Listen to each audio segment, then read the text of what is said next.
Tyrese Haliburton, first 3 quarters, you like, this dude, I don't know. I don't know if he's that good. And then that last minute, 2 minutes, he'd be like, oh, y'all need me? He's like Clark Kent runs into the phone booth and comes out with the cape and says, man, I got y'all.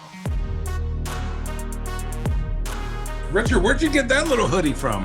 Oh, listen, you know what, man? Like sometimes when you just that dude, you just get those things. I have no idea where I got it, but it was like really cool, so I just kept it because it had the logo. This is like NBA final stuff they give out. I'm not that. Yeah, tight. Okay. Speaking of hoodies, welcome to this edition of Road Trippin. Full house. Everyone is here. Everyone was on time. We love to see it. Kendrick Perkins, Channing Frye, Richard Jefferson. I'm Allie Cluton. Some like Channing like a simple hoodie from Rich. The only thing that was screaming at my face today was "Hi hater." Hello, Perk. Yeah, hi, Perk. Who are we talking to today? Yeah, 90% of Perk's followers. Yeah, Perk can be like the sky is blue. They're like, "Fuck you, Perkins! You average 6 points." you know, look, I used to have a dog. I used to have a dog called High Haters. That was his name, right? Because he was like, and so I actually made a hoodie after him, right? Like his name was High Haters, and it was like one of those moments where like you flex because you had one of the most unique dogs in the world and people was hating on them or trying to find ways to hate on them. And I was like, oh, I'm gonna name him High Haters. And his name was High Haters. And it like, he was the best dog in the world for like 2 years. So like an actual dog? Huh? Like an actual dog? An animal? Yeah, his name was High Haters. What kind of dog was it?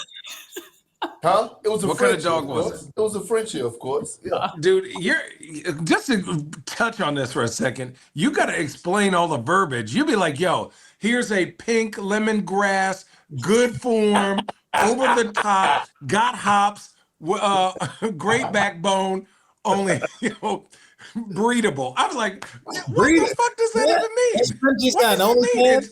Yeah, he got an Only Frenchies. He got an Only Frenchies. Yeah. He be explaining shit. I said, man, you deep. As much as I'm in the wine, you're in the Frenchies. I am. It's 7 years of that. We could dive into that later. It's just the DNA, but that's how you got to sell the pup. They want to know. Like if you're selling to a breeder, they want to know the ins and outs about that dog. Like, what does that dog carry? Is it, testable chocolate, carrying pink? Like, if it carries pink and it carries testable chocolate, the price ranges from it ups the price range from like $5,000 to $10,000, that type of deal. For a dog this big? Yeah, and they want to know the structure. Like, they're going to evaluate the legs and how thick the legs are, the girth of the dog. Like, they want to know how short the back is. So most people hold a dog on their forearm like this just to show like the full length of the dog. They want to know if the dog got serious. I thought you were out here hustling. I thought you were like, hey, grab you one of these. A pink lemongrass. Speaking of hustling, let me tell y'all this real quick. I was leaving LA the other day. Good. It was on a red-eye flight. I flew out of America, so I had a one stop in Dallas. Anyway, getting through the airport, tired as hell. I hear somebody say, "Big Perk, what up?" So I turned around. I'm like, "Hey, what up?" Right? Big black dude. I'm like, "Hey, what up?" And so he like, "Man, where you headed?" And I'm like, "Oh, I'm headed to the crib. I'm headed home." And he's like, "Oh, okay." So I turned around because the way that I said it, it was kind of like, leave me the fuck alone type shit. Yeah. And so I was like, "Well, where you headed?" And he was like, "Man, I'm headed to go do a show." Because we were the only two people walking that time of night going through the, security line. And so he was like, "What?" He was like, "You don't even know who I am, huh?" And I was like, I stood there, looked, and I was like, "Nah, I don't know." I don't know who you are, right? I'm sorry to this man. Hold on. Can I show y'all this? I want y'all to try to guess. Now, bear with me on my phone, okay? Barack Obama. Listen, let me show you the picture. Here go the picture right here. Wait. Things I love? Nope. I can't. Bro, when I tell y'all. He's 40? Nope. Hey, can't, bro, that's a terrible picture, bro. It is. It is a horrible picture. I get that. Get to the story. The fact is, It was Bruh Man from the 5th floor. No, No. that's funny. That's I don't trip out much, but the fact that I used to ride the team planes with my box fans and Martin DVDs, because that was like my favorite. Martin is my favorite of all time. I met Bruh Man. I had to go flick it up with him, and I don't do that shit often. But when you get somebody like Bruh Man from the 5th floor, damn it, I got to get a picture. Okay, you brought it around. Allie has no idea who. You know that Homer Simpson in the bushes? That's what I just. Yeah, she has no idea. She don't watch TV. Yeah, she don't know. Allie, there's no way. Perk, you're new here. Perk, you're new here. We've done this. Perk, I've been telling the guys, if you really wanted to make money, you should start a show of shit Allie hasn't seen. I gave you the title. I'm telling you. And Perk, nothing, bro. It doesn't matter if it's action movies. It don't matter if it's Martin. It don't matter. It doesn't matter. She hasn't seen it. She grew up on a farm. Perk. Seinfeld. She hasn't seen Seinfeld. Perk. She's never seen Curb Your Enthusiasm. She's never seen The Godfather. She's never seen The Wire. She's never seen any of this Game shit. of Thrones. She's never seen. Perk. We have gone down the gauntlet. We got to do a show. I told you the only movie I have seen is Anthony Edwards' favorite movie. That will probably tell you everything you need to know. Well, what's his favorite movie? Matilda. Oh, God. Yeah. Interesting. Okay, good. Perk immediately started judging. Don't judge Perk. Yeah, good segue. We don't judge Perk. Good segue. I actually have a better one for you. But have you ever seen a whole team in the Matrix? Like the Minnesota Timberwolves are in the Matrix. You think they're in the Matrix? Oh, what? Matrix. Dog, come on, man. They like Golden State is good. Wait. They ain't that good. The Matrix isn't one game. The Matrix isn't one Dog, game. did you see them? The game before they were bad. Not to mention pause. I haven't seen movies, but on this podcast, the first 10 episodes, you were claiming to be in the Matrix. So if I was. The Matrix was the way in which you were going through shit, Channing. The first 10, Minnesota is. Yeah, they're far from it. Yeah, they're far Listen, from it. They if look a team is that bad offensively. Wait. Two games in a row. And first of all, really quickly, of all the teams in the postseason, Channing, who's in the Matrix? The Cavs. Oh. That's the Matrix. Okay. I'm just Donovan Mitchell's not in the Matrix. No, but we said teams. We said teams. Which team, right, is in again, before you start going down this rabbit hole, because people will be like, well, if Minnesota's in the Matrix, what's the blood? Yeah. True. Let's start the barometer. That's the Matrix right now. This is a team that is so good, so talented, get some injuries, it's tough when you go from playing against a really shitty opponent to now a hyper competitive opponent. It takes a moment to raise your level. You raise your level, and then all of a sudden you have a bunch of injuries. So now you got more guys that are in the mix trying to get going. And that's a hungry, disrespectful team. And when I mean disrespectful by them, that means that they love to look at giant killers. They love Giannis. They don't talk shit to Giannis. They're going to talk shit to Dame. They don't give a damn. That's who they are. That's the fun for them. The fun is to oh yeah, we're going to do the Dame time. We're going to take your ball. We're going to start some shit. We enjoy being those kids, right? With all due respect, none of them are kids, they're grown men. That's just the energy they like to give. So they went to the Eastern Conference Finals. It's not like they're trash. No, but that's what I'm saying. It's so now you're playing against that level team, and you got some injuries. You're banged up. Donovan's pushing, trying to help bring these dudes along. All of a sudden, Ty Jerome gives you a Nolan Ryan. You know what I'm saying? A one hitter, right? And that's the thing. It's that's where you talk about the Matrix a little bit of I still think they're going to be fine because they are that good of a team, right? And when I mean fine is that they're going to bring it back to a point where there'll be pressure back on Indiana. And that's the goal. Right now, there was no pressure on Indiana. They were playing that way. They balled that way. Now the goal is to put pressure back on them. And I think that they will get to a point of putting pressure back on them and then how Indiana responds. I'll give you this stat. Only 5 teams have ever rallied back to win a series after going down 0-2 on your home floor in the first 2. And Perk, you've made a claim that you think Indy wins this series, correct? Was that before game 1, after game 1? It was likely after game 2. No. It was early. I had it going 7 games. I was never a strong believer in Cleveland being quote unquote one of the teams that's like could really legit have a chance of making the finals. No, let me rephrase that. I wasn't as strong as everybody else was on the Cavs, like about the Cavs. I said this series was gonna go 7. They went there and got game 1, and I'm like, oh shit, the Cavs are in trouble. And I said yesterday on television, I said, listen, I don't think the Cavs maybe only maybe get 1 game. They might get 1 game.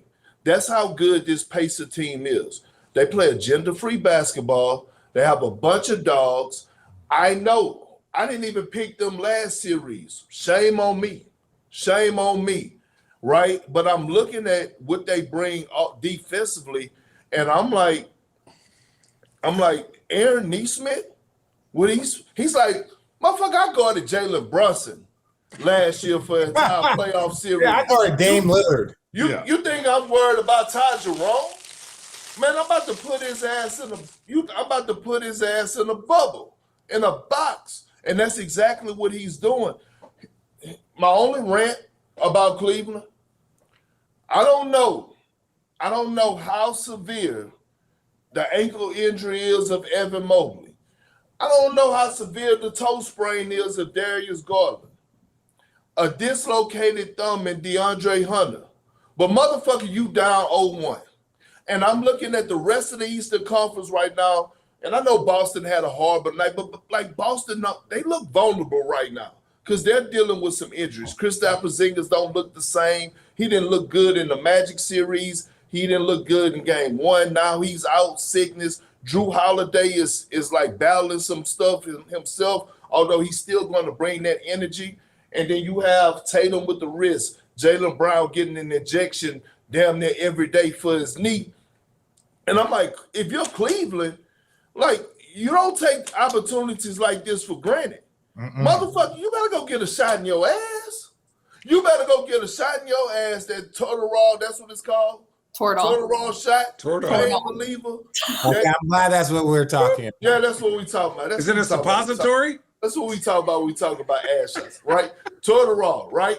You go get that shot 48 hours of no pain, and motherfucker, you go hoop, dog.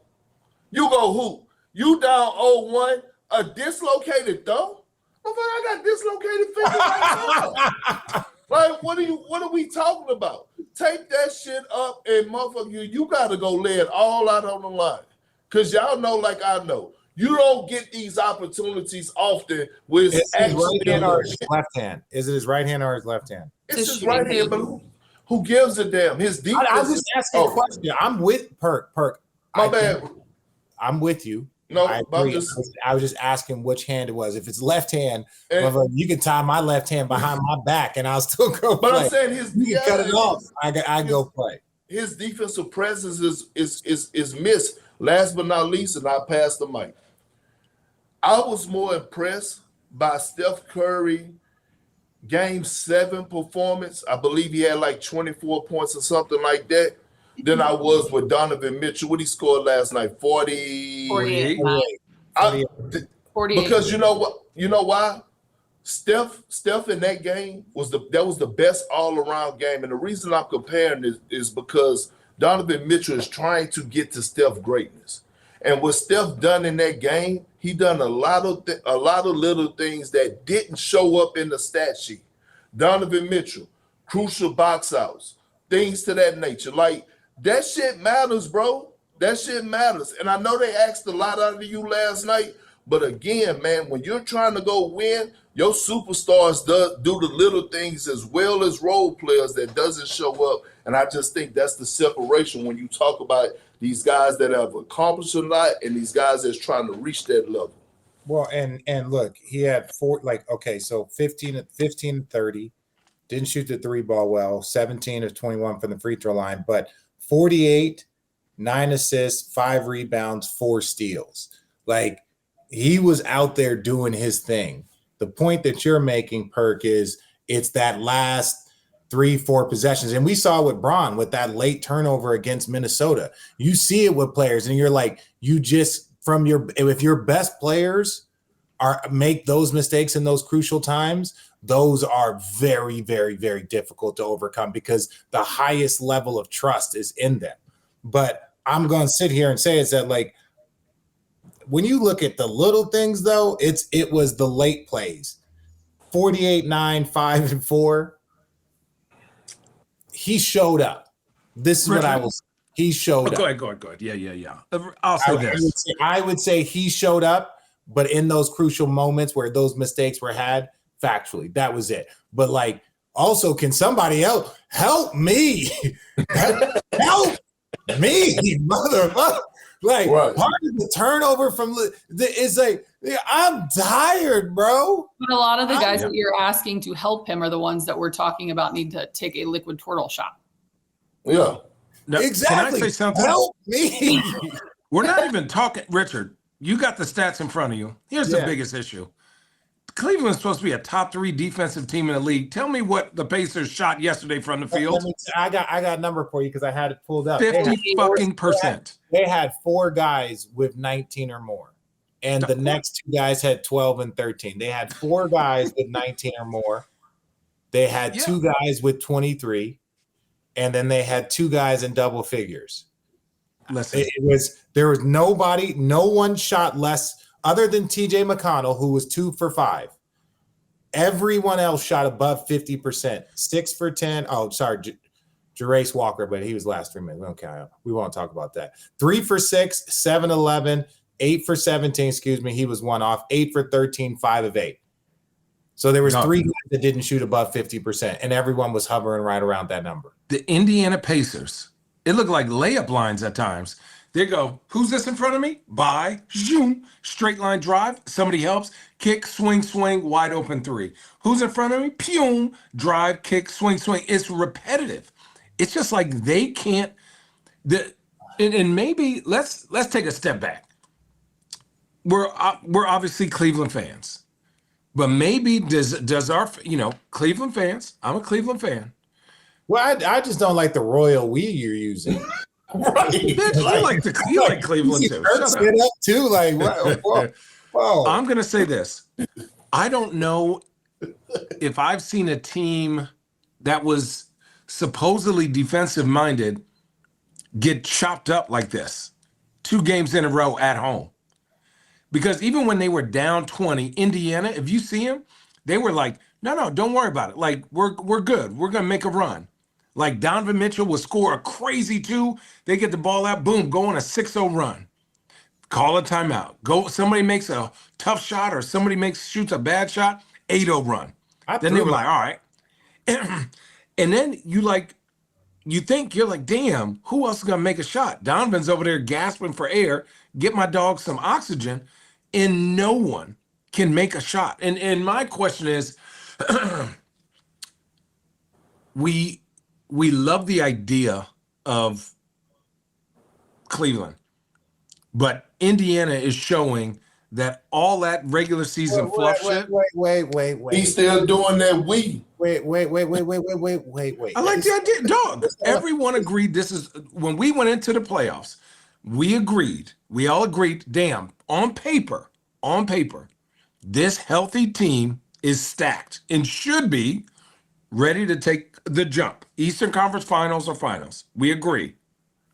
Do we agree on that? On paper. Say that last sentence one more time. Say the last sentence. Do we agree that on paper, at the beginning of these playoffs, the Cleveland Cavaliers had a team that was ready to go to the Eastern Conference Finals or Finals? If they were mostly healthy. There we go, and there's the part. Yeah, but there's still. So you're Right, telling me?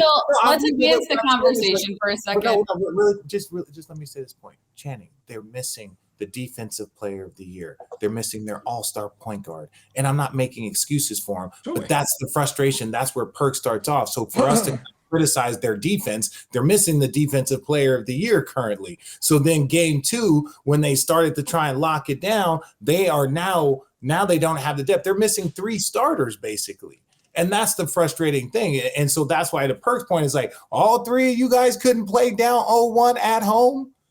Like, that's what Perk was saying. And so I don't question people's injuries, but it's like, damn, that's a tough, brutal one. Because it's like, if y'all all expected to play again in game 3, it's like, man, get healthy quicker. You know what I'm saying? Get healthy, like stretch, do something. And that's what Perk's point is. So Channing, I'm with you, but you made that point of if healthy, yes. And if healthy, they were healthy game 1. That's all I'm going to say. We're going to advance the conversation because half the people on this will admit that they are Cavs fans. That's you and me, Channing. I don't know about the other 2. Having said that, let's talk. Okay, now, Rich, we're going to go like this. We just sort of flip the other way.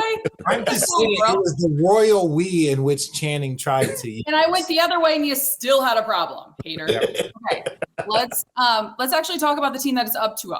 Before we move on to another series, because there's plenty to get to. And Channing, you said before we actually hit the button to record, you want to talk about who? Being that dude? Oh, I forgot. Who did I say? Tyrese Haliburton, man. Which is crazy. My bad. I was saying A. How you want to make a point and talk about it before the show? Hey, welcome to Channing World. Yeah, Doug. Once I say it, I forget it. Then fuck it. Listen. Tyrese Haliburton, I don't know what happens, but he's like Cinderella. Because when it's crunch time, all of a sudden he turned into an all-star. He turned into the dude that everyone knows that he is. The first 3 quarters, you're like, this dude, I don't know. I don't know if he's that good. And then that last minute, 2 minutes, he'd be like, oh, y'all need me? He's like Clark Kent runs into the phone booth and comes out with the cape and says, man, I got y'all. Man, I think even the series against Milwaukee, that last play against Giannis is a top 10 defender in the NBA. He hit him with the quick for the layup for game. Then you look at game 1, hit some big shots. Then you look at game 2. There was no doubt in his mind he was about to cook. And his jumper wasn't the best yesterday. He wasn't looking his best. But that last minute, something clicks in, and he just like, yeah, I'm him. Y'all want to call me overrated. Y'all want to talk all this shit. And as he said, overrate that. So we got to start saying how good he is at the end of games. Okay, and I want to say this respectfully because players that have that ability, that believe and know that there's a gap. Think about a young Dame Lillard. Think about it.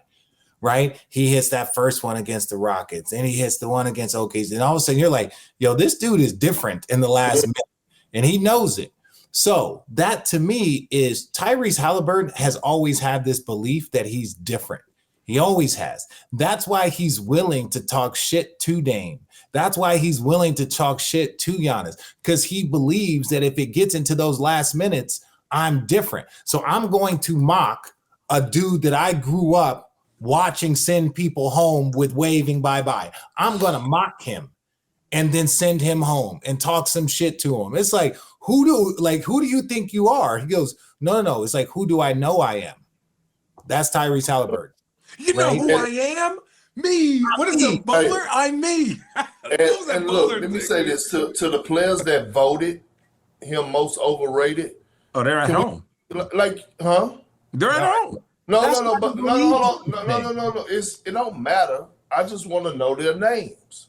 Like, don't vote, and we can't see who actually voted and like penciled in the vote. They don't do that for voters. Like, eventually, it's going to get put out of who voted for who when it comes to regular season awards, right? Like, my name is, people are going to say, man, why you didn't vote for it? Like, put it out there. I put mine out there regardless. That's number 1. Number 2. I agree with y'all on Tyrese Haliburton. I wasn't sold on the Pacers, and I forgot about last year where they were in the Eastern Conference Finals, they were possessions away from like winning in Boston. Y'all remember the inbounds play? Like, Yes. I think it was game 1 where it was like they had mental mistakes that they learned from. That's why we're seeing the growth this year. One more, I got to give credit to one big fella. He has grown on me. Wasn't a fan, hasn't really talked about him enough for as a big, but Miles Turner is fucking legit. Miles Turner is legit. You better not leave his ass. You talk about shooting bigs. Like, your Karl Anthony Towns right there. But damn it, Miles Turner is on his ass like a pal. He don't shoot the volume. That's just like, different. He don't shoot the volume. That yeah, but percentage is pretty.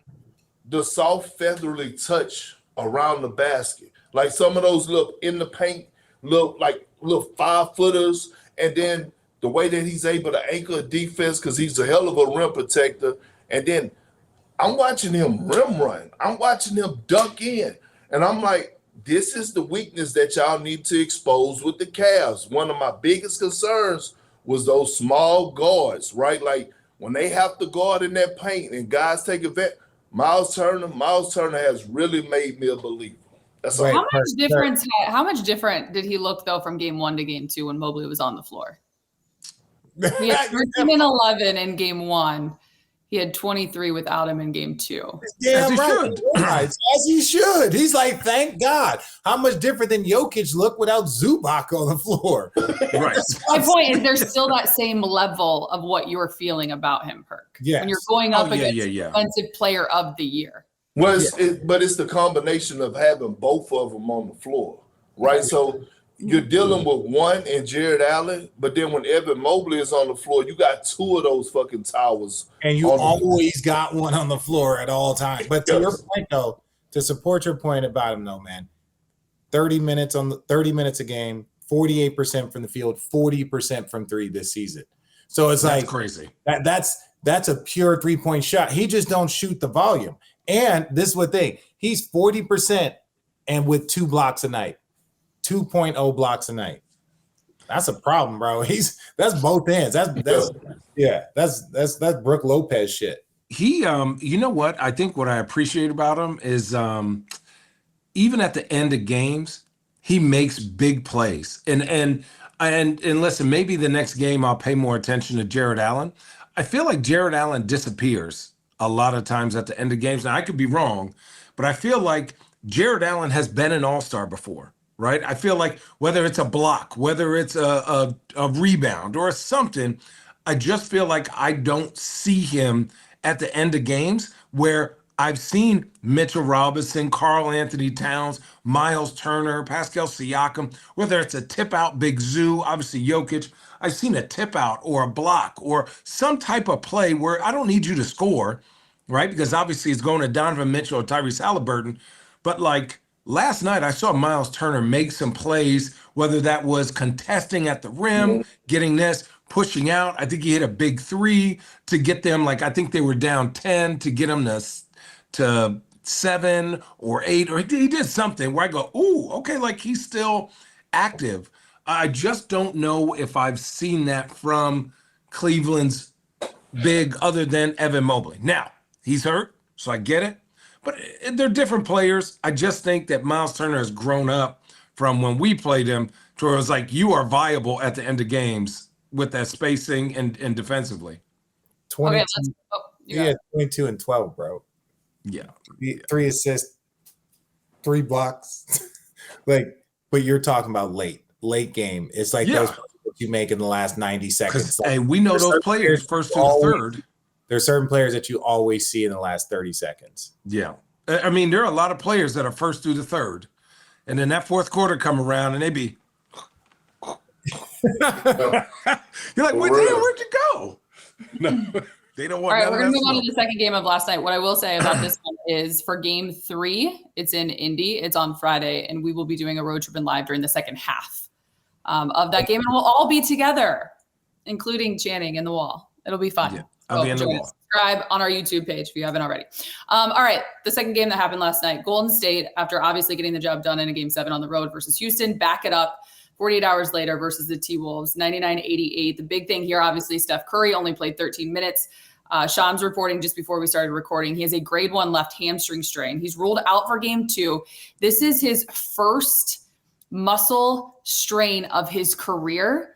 So though they're saying as of right now he will miss game 2, he's expected to miss at least 1 week. They do not exactly know his exact time of return. They're going to see how his rehab goes. However, game 1, Buddy, everyone's got a buddy named Buddy, and Jimmy combined for 44, 19, and 11. What stood out to you more? Perk, I'll start with you. This win for Golden State or the loss for the T-Wolves? Oh, this was all about Golden State. All about point forward Jimmy, right? Like, and I love Stan Van Gundy. I don't want to knock him, but he kept just like, he was aggravating me a little bit yesterday. Like, Jimmy got to be more aggressive. No, he don't. Jimmy was running the fucking point forward, getting guys in spots, like offensive rebounding, defensive rebounding, doing all the little things that matter. Now, going forward without Steph, do you expect him? He was aggressive. He took 18, 19 shots last night, right? He just didn't shoot well. But it was the defense. It was the defense for me. I mean, damn it. Everything was tough. Everything was contested. And I just think it speaks to the culture of the Warriors, right?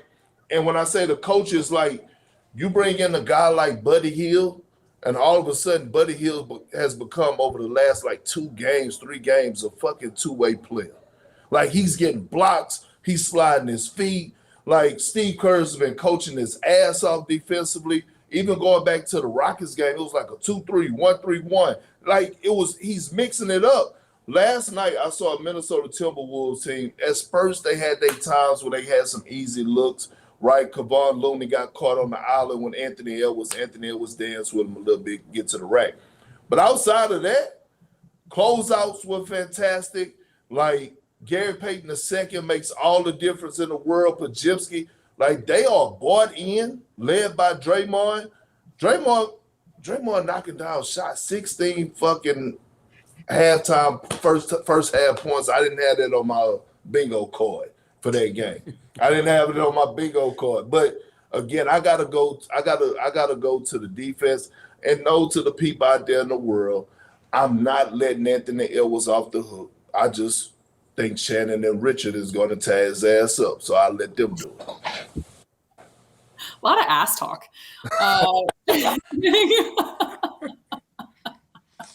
Well, one, I never moved fast enough to hurt a hamstring. So, Richard, have you ever hurt a hamstring? I heard it last year when I was trying to race my kid up a hill, and I hurt my hamstring. And I did mine that was the first time I did mine.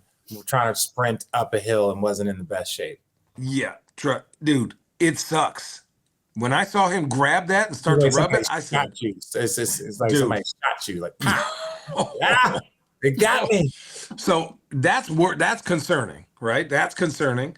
I think, we got a chance to interview Draymond after the game yesterday, and I was just like, man, how did y'all get this version of Buddy Hield? And he was like, we just empower him. Obviously, we talk to him. We love him. He was saying that Buddy impacts his team almost as much as Jimmy Butler does in the locker room. It's like he's made it so much more fun. Guys are joking. The chemistry is better. People are out here to compete and have a good time.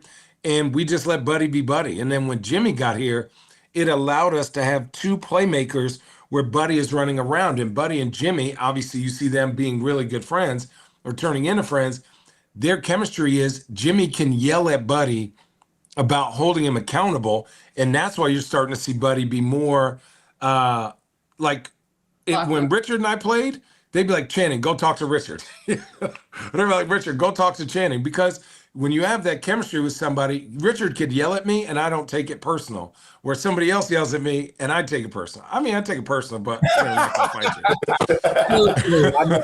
But you know what I mean? And so we could argue it out and be fine. Exactly. You could take it personal, yell back at me, and I'm like, I don't know what the fuck to tell you. Yeah, right? They told me to tell you, motherfucker. But that's what you need. And that's what's dangerous about Golden State is that Their chemistry is right.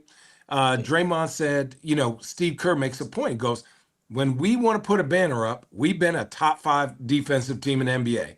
So unless we go do that, we ain't gonna win. We're not gonna outscore teams like that, like we used to. But we have Steph Curry. If we give him a chance with our team and who we got, we could do that. And the whole Minnesota to 88 points is crazy with the amount of offensive firepower that they have. So I think it is more on Golden State because they just locked in.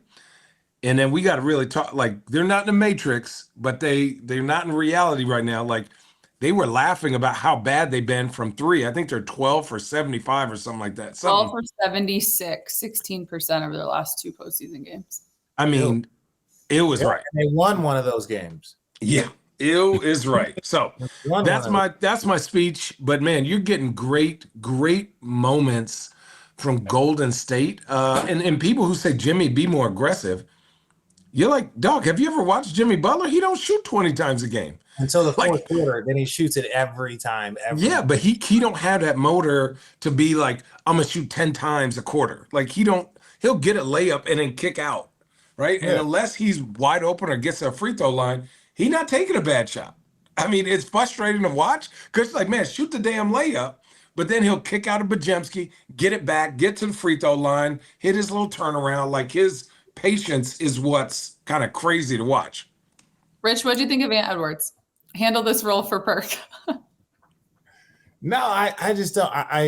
Look, Ant Edwards, I think that's the next step for Ant Edwards. And you look at, he's had series where he starts off slow. He's that dude. He knows he's that dude. I will also say this, and this is not about their performance. We've all been there where you're playing a team and their player goes out. Steph goes out and like he's pulling on his hamstring and all of a sudden he don't come back. You find out Steph's out for the whole game. That'll put you in a matrix, right? Like that's just a weird because you've been so locked in. For Ant, his whole thing is I want Steph. I want that competitive. I want that raises level, right? I need Steph. Like the same way he's going at Bron and KD, Steph is his moment. So for him to be like Steph's out, like that's a psychological reset, especially for a young player who you can tell that type of stuff fuels him, right? And I wonder, if that had an effect. You lose a guy, someone gets injured, or the other player, and all of a sudden you lower your bar, you lower your intensity. Obviously, you can't do that in the postseason, and I'm not saying they did, but it's also weird when Steph's cooking, he's out, and all of a sudden Minnesota just looks like their intensity just kind of like falls off.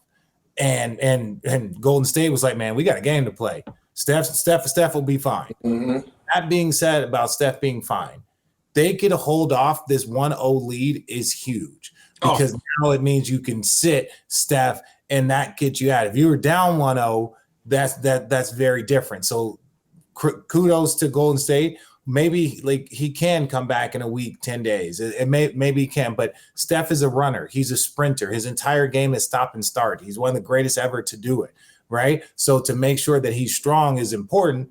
Being up 1-0, that buys them another 3 days before you would actually have to call on him in an elimination situation. How do you even rehab that? Like mine was just, you really don't. You just got to wait. You got to wait, and it got to be rest, and you can't. This is one of those injuries you can't take a shot for, like the hamstring. No, you don't do that. Like you got to just rest that. So, also, Steph played a lot of minutes, ran a lot.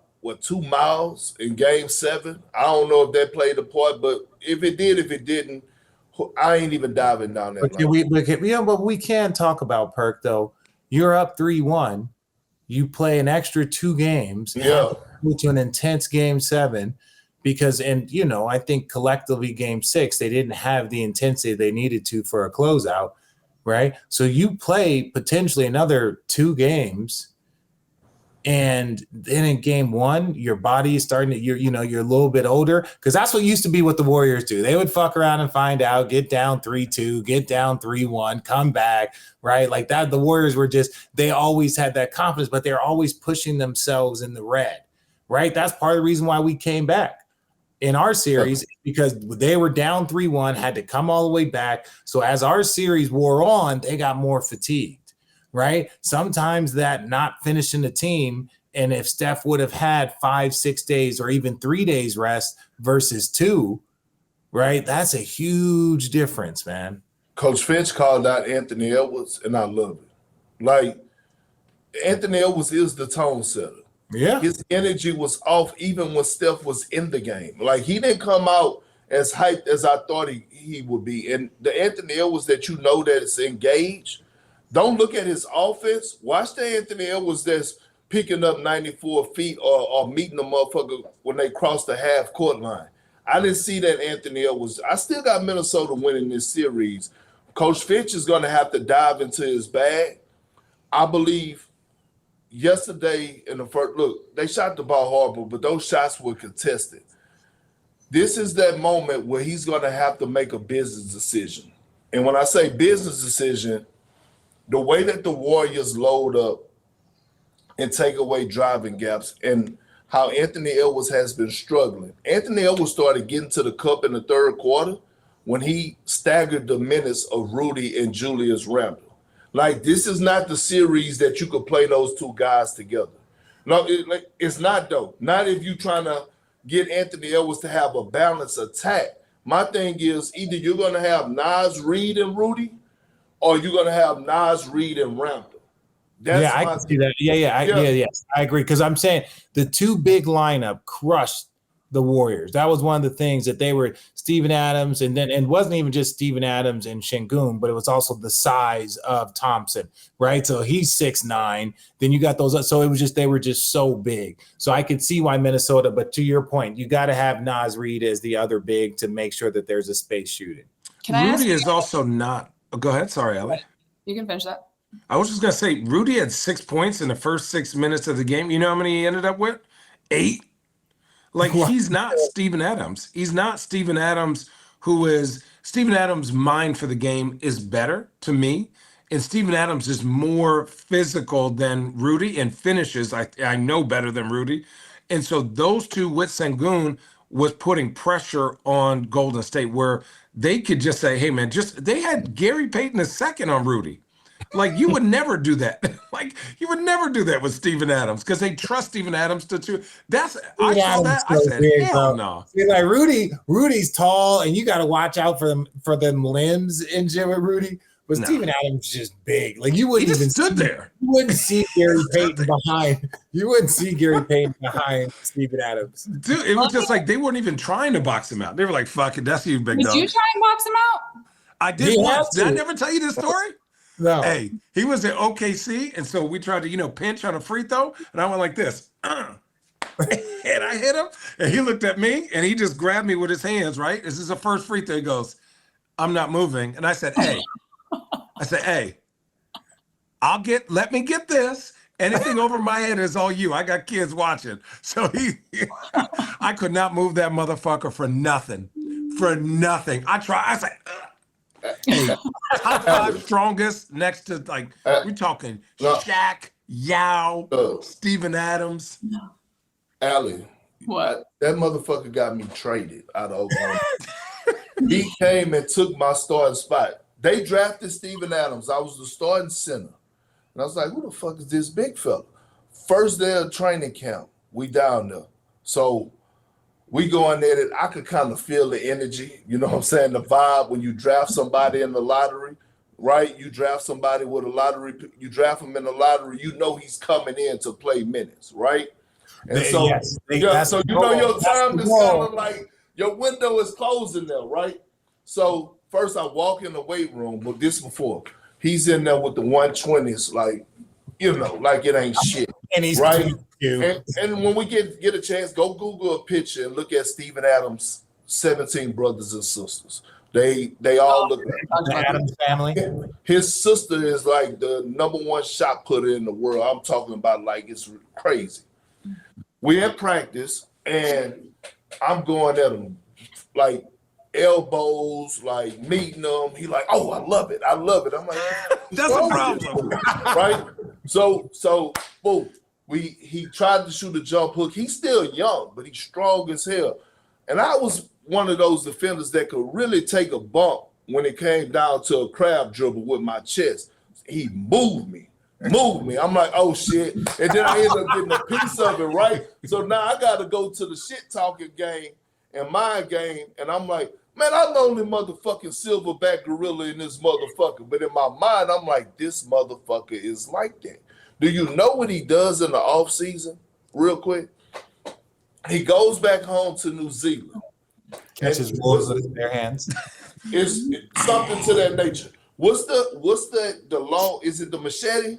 Yeah. It might be one of those type of knives. And he has on shorts, no shirt, no shoes, no socks. He goes hunting for wild hogs.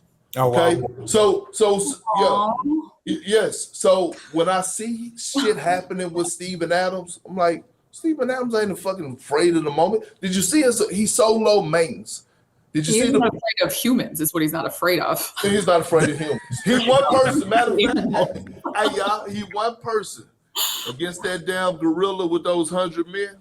I gotta have him on my team. Yeah. He's in the front, not the back. Ayo.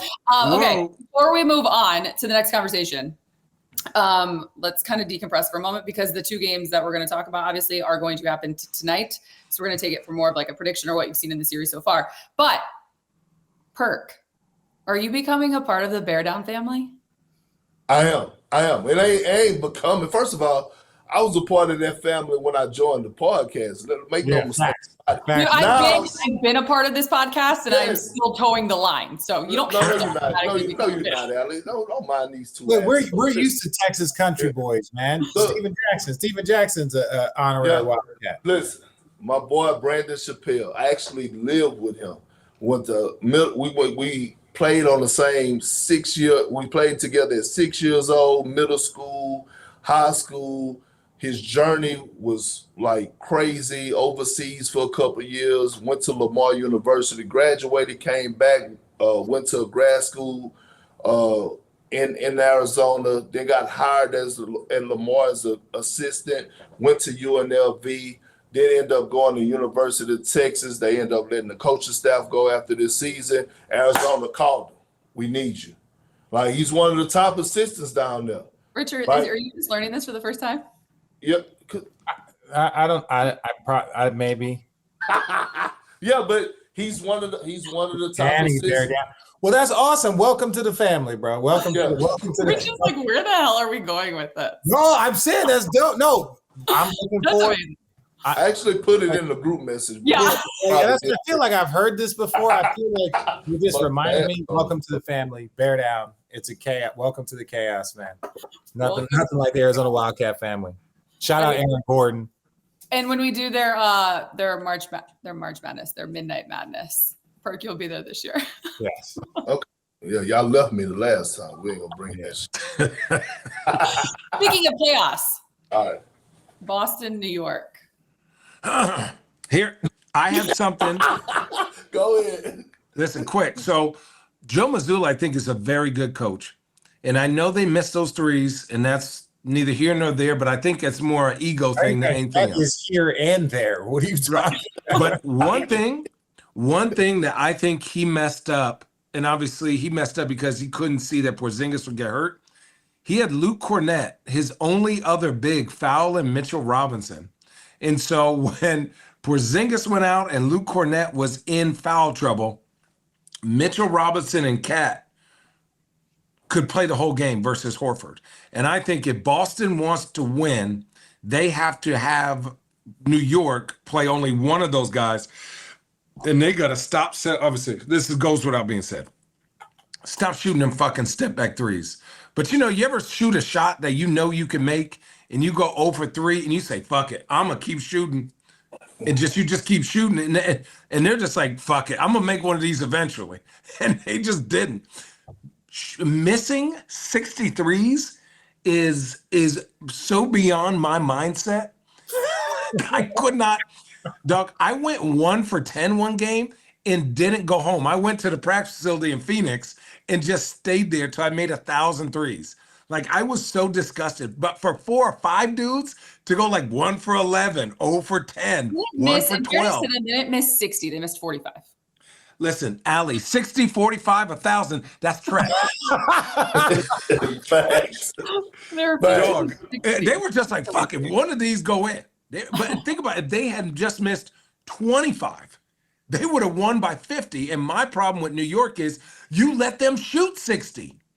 That's the problem. Because you know what they're doing? They're like, hey, we just got to make shots. We just got to make shots. That's what they're probably thinking. But they missed 45 is, whew, that's crazy. I just that cannot compute in my head to like, we missed 5 or 6. It's time. Hey, listen, somebody got to, we hooping outside now. It's windy. We getting all layups. Oh my gracious. This is the thing. The old fuck around and find out team used to be the Golden State Warriors. The new fuck around and find out team is the Boston Celtics, right? They're always good for one of these kind of like, you know, our shot wasn't falling, we made some mistakes. I am not going to overreact to one game, right? But they all like the Warriors will have that game where they turn it over 22 times. Like the Golden State Warriors were always good for one of those games in the series. Sometimes it got them in trouble, sometimes it didn't, right? The Celtics have proven this method. They won 61 games with this method. Their bet is not that they won't have one of these nights. That's why they don't overreact. That's not their bet. Their bet is they're going to have 4 nights where they hit 17 or more threes before they have 4 nights like that one. That's their bet. And their bet has been cashing in for the last 18 months. And so I can't overreact to it. It sucks when all of a sudden you bet all your money and it goes back to zero and you got to dig back in your pocket to pull some more out. That's what they're doing. And they're going to bet again because over the long run with the personnel that they have, they believe that they're going to shoot the ball that well. And that's like one game I can't fault them because I know they're going to do the exact same shit tomorrow. And even if they do it again, they're not changing it. I'll do it again. Right? And they had that attitude about shooting. They're like, well, we missed 15. That's what I'm saying. Do it again. After one game, when they were up 20 and it went dry, but the same thing, they can be down 8 and next thing you know, they're up 12. Right? We've seen it. Same like the old Golden State Warriors. Yeah. Are we staying, Allie? We on the Boston side of things, so I'm gonna stay there. It's 2 things, right? I played with a lot of Hall of Famers, right? You could go down the list: KG, Bron, Kyrie, Paul, Russ, KD. That's it. No. Shaq, Gary Payton. I could keep going. But fuck, I wasn't about to name all of them, right? Here's the thing. The one thing all of those guys had in common, when they were struggling offensively of shooting the basketball, I don't care if it was jump hooks, turnarounds, 3-point shots, you know what they all did at a high level? They got to the fucking free throw line. You know how you get to the free throw line? By putting your fucking head down and getting downhill and putting pressure on the officials, right? Like zero pressure whatsoever. And I'm talking to Tatum and I'm talking to Brown. Because, like, that's the next step in growth. At some point, you got to say, man, fuck this game plan and what we talking about, keep shooting threes. As a player, I'm about to get to the free throw line. I'm about to attack downhill, and it was working somewhat in the first half.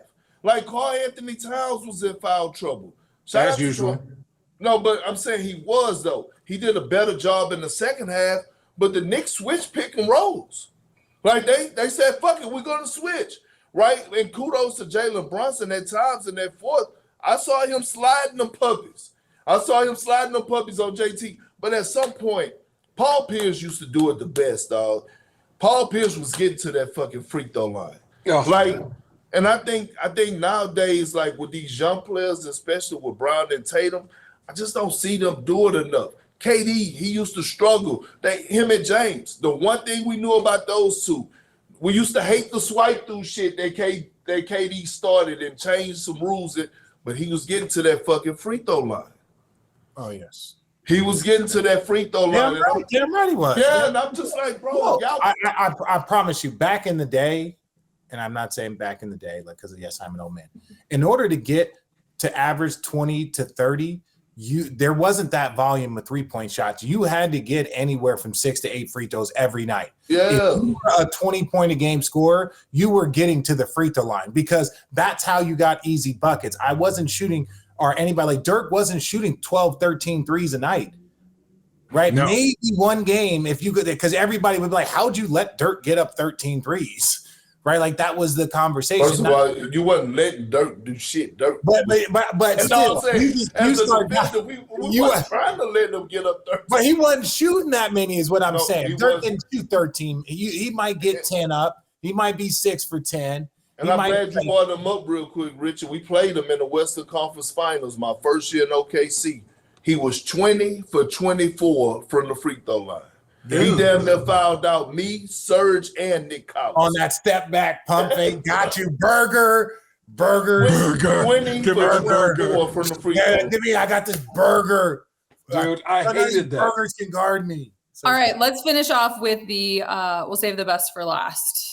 Second game that'll happen tonight is obviously Denver and OKC. Denver with the game winner by Aaron Gordon. By the way, fucking Nikola Jokic, excuse my language, 42, 22, and 17. Just disgusting. Having said that. Hold on, Ellen. Did we skip the Knicks? Oh my God. I mean, they won. They did their job. We can talk about them after maybe game 2. And Big Body Brunson. Yeah. Big Body Brunson. He's so good. He's so good. He's so good. It's disgusting. He's so good. My little boys say they want the brace, the Brunson braids. That's what they want. That's the impact he's having on the kids watching him hoop. They want their hair to look like his. I'm telling you, he's one point I just wanted to make the Mikal Bridges that I saw in that game was the Phoenix Suns Mikal Bridges when they went to the finals. The Knicks don't need the Brooklyn Nets version of Mikal Bridges. Why do I say that? The Brooklyn Nets Mikal Bridges is thinking about offense. The Phoenix Suns Mikal Bridges is a defensive-minded player first, and when the ball comes to him and he's open for a shot, then he knocks it down. But those stops and the way he got in the trenches of him and Josh Hart, that shit was huge. That's all I want to say. Big Body Brunson, he is what he is. But Drew Holiday did have that shit on lock in overtime. Okay, so just a reminder, obviously, Channing gave a hot take going into round 1, saying that the Clippers will sweep the Nuggets. Obviously, Channing had a field day with those on social media, and it didn't stop there. I'm going to give a shout out to this guy after Aaron Gordon hit the game winner in this round with OKC game 1. A mile high from a cornfield away. Shout out. I love that freaking name on X. Decided to reach out to Channing and say, nothing to say today, with a bunch of question marks and eye emojis, to the point where Channing responds, people, I was wrong 12 days ago. The fact that you're still bothered by my take is wildness. I talk basketball every day of my life, and I am far from 100% on my takes. So get off my dick and get ready for OKC. Go Nuggets. But now, from here on out, every single team that the Nuggets play, Channing is claiming a sweep against them. Sweep the ass. He's leaning in. OKC in 5. They got it, so they got you again. So they're all in your mentions again after that one. All the time. By the way, every other word in that tweet were lowercase except dick. Honestly, in our house, because AG's family lives in Oregon City, like the next city next to me, obviously AG was my rookie in Orlando. We know people in Denver. It's almost comical now. Like if people would actually listen to our whole podcast, I love Jokic. I love Jokic. AG, we root for him. Like my family was screaming when he hit that game winner. Backtracking. The owner of the owner of the Nuggets is texting us. Because Josh, the owner is literally putting tweets talking shit to you. He didn't even watch the whole clip. Yeah, but don't matter. That's the problem. That was your hot take. Okay, you know what? More hot takes. Fans know that the owner is also texting Channing and talking shit with you guys. So keep it going. Said owner has also been on this podcast several times. So yeah, keep it going. OKC in 5, motherfuckers. Except I want AG to keep doing good. I want AG to keep doing good. Other than that, OKC in 5. You're gonna say that every series. They're gonna win the championship, and you're gonna be like, they're not repeating. For Do you sure. think the Thunder will look different tonight in game 2? Yeah. Can I say one thing?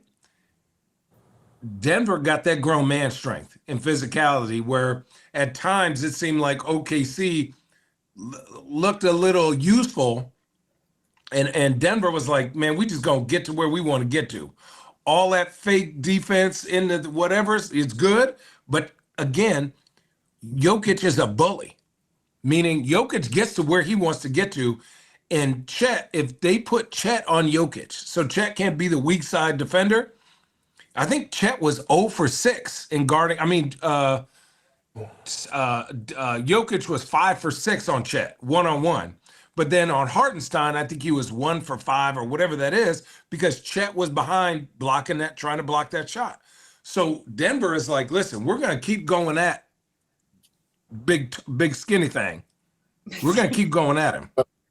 No, but that's why it was a disservice last year that they didn't go good at big. It's like you had zero chance. I don't care if they were the number 1 seed last year, they were going to win, but they weren't going to get through the postseason when you had a Rudy Gobert, a Naz Reid, when you had Anthony Davis, when you had a Jokic, when you had a Sabonis. You weren't going to get through anywhere. No. There's zero chance that a Zubac, there's zero chance that they had any real, like Dallas when they had Lively and Gafford. And it's like, hey, y'all need some bigs. And that was the ultimate cute regular season record is what they had last year, is because they just constructed they weren't going to be able to compete series after series against all these bigs you just wore down. But Hartenstein helps them. He's the person that has to play well. He's the person. Chet is not constructed for that. He can block shots. He can be the weak side defender. Chet should always want to play forward like Anthony Davis, even more so he can choose when he's inside and out. He can come weak side and block shots and be a help defender and not have to be the primary defender like a Rudy Gobert. So for me, it's Hartenstein is a person that has to play well against Jokic. He is the key. Now, no one can stop Jokic. No one can do it. Like, he's a completely different problem. But Hartenstein has to be the best version of himself against Jokic to allow the other guys to kind of hoop and help out, get steals, block shots, come back. But they're still not very big. They don't have a Jaden McDaniels. They don't have a Thompson twin. They don't have one of those long wing defenders that can come in and scoop up stuff because we might be undersized somewhere.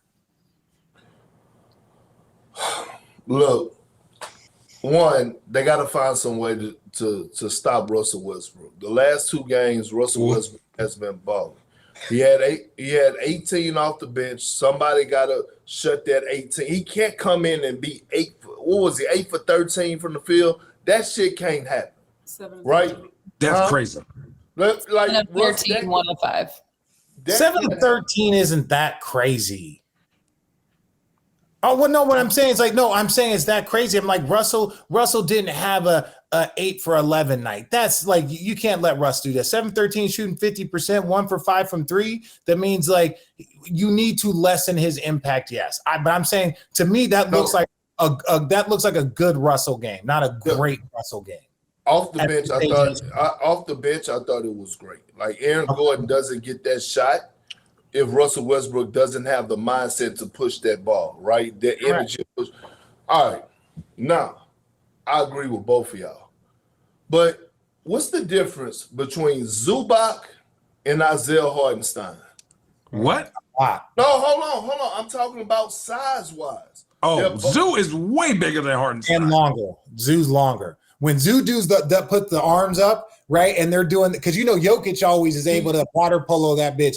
Zoo's hands are right in there. But you just over-exaggerated, Shannon. You was like, he's way bigger than – What's fucking way bigger than – difference? Huh? Isaiah 7 foot, 250. And is who? Zoo is 7 what? 7 foot, 265? Zoo got to be 270, 280. Zoo He's bigger. heavy. I played with him in the Lakers. 7 foot, 240. No So way. he's okay. Just give him 260. I weigh 240. God, 20 pounds? Some guys get offended by that shit. Listen, just here's the thing. What I'm saying is they're both 7-footers.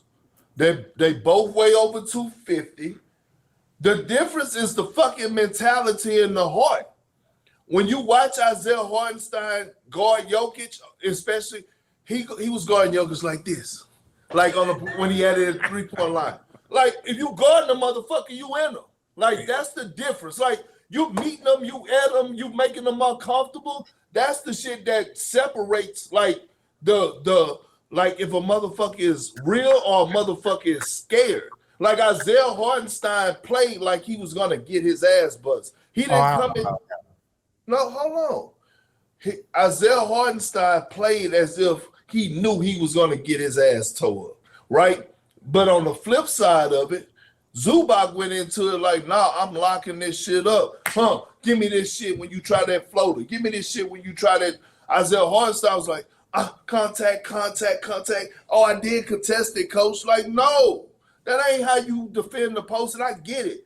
Jokic is all worldly, bro. We never gonna take anything away from him. But 42 and fucking 22? Like, no. And when you bring up Chet, if you can't guard Jokic, right? Because you don't have the frame. You damn sure got to find a way to be impactful on Aaron Gordon. They combined Aaron Gordon and Jokic 64 points out of the 121 points. 60. Wait, Perk, Allie, what do you got? I'm just letting you know that both Basketball Reference and NBA.com has Avitz at 7'240. Okay. Yes. Isaiah Hartenstein is at 7'250. Do you guys know what Nikola Jokic is? What? 280. 6'11", so that's an inch, right? 284. Okay, and that's down. That's him. That's down. Yeah, Yo, Allie. He's all Hall of Fame bad body. He's this wide. Whack body. He's like a tree. Whack body. But let me say this about Zubac. I'm 6'7", 240. Zubac, a lot of those are from like your rookie now. That is not what he measured at. Hell Zubac no. is not 7 foot 240. I promise you. No, I'm with you. Like that 7 foot, like that. He's not. We all know this to be true. Like Allie, I was 7 foot, another 255 when I retired. So imagine, there's no way he was 15 pounds smaller than me. Zoo used to don't move. shoot the messenger. I'm I just just telling you no, what I'm we're not shooting you. the messenger. We're confirming that our eyes and what we've played against, we know that he's not 240 pounds. He's probably 265. Jokic is still 285, right? Yeah. And that 20 pounds is a big motherfucking difference. It is. It's huge. That's why when Shaq was like 330, he was out there doing that shit. But can we all agree that like Oklahoma City, and this is where the experience come in those last couple minutes, especially when they went to the fouling part of it, they could have did things totally different. Like, Oh, yeah. it was like, what the fuck? But we've been seeing that. We've been saying that, like, I've been watching it throughout these playoffs. It's like so many of these guys are undisciplined, right? And it brings me to, like, in a space of, like, if you're undisciplined at this age, you were undisciplined as a youngster, right? And it's your upbringing. It's almost like on the lines of, I was raised by my grandparents, right? And it's a different set of rules and, like, a certain type of discipline that you have when you could walk through, for example, your mother's kitchen and your grandma's kitchen. Like, you walk through your fucking grandma's kitchen, fucking while she baking the cake, your ass might not be able to go outside for 90 days. You know what I'm saying? Like, if you run through that motherfucker, you better go through that tiptoeing like Michael Jackson. You make your grandma late for church and she's sitting in the car with her Sunday hat on. You know what I'm saying? It's a certain type of discipline that you have. Why I bring that up is because I watch so many times guys, and I know coaches are preaching this in the meetings. It's like, hey, don't gamble for the steal. I watch, and you watch these guys like, and if you do gamble, you better get it. And all of a sudden, they just like go for that little reach, and all of a sudden, like it's like a backdoor putting pressure. And I'm just like, what the fuck? It's just these youngsters these days overall, the discipline is just not there. Like, and I think it's just like they just got hard heads. It's so frustrating to watch, but I don't want to take away from what, like how great this postseason has been. This has been the best postseason I've seen in the last 5-6 years. Easy. Yeah. And we just finished the first round. And the second round, all 4 road teams win for the first time in NBA history. All 4 road teams win to start off. Never been done. Come on. I think both home teams win tonight, though. They fucking better. Yeah. They better. They better. You guys are amazing. As much as I love y'all, 71 minutes spent together, it's my max for the day. Okay. With that, what, Perk? I enjoyed y'all. Aw. Hi, hater. Can I have that sweatshirt, please? Thanks. Love you. See y'all at the end of the week. Bye. See ya.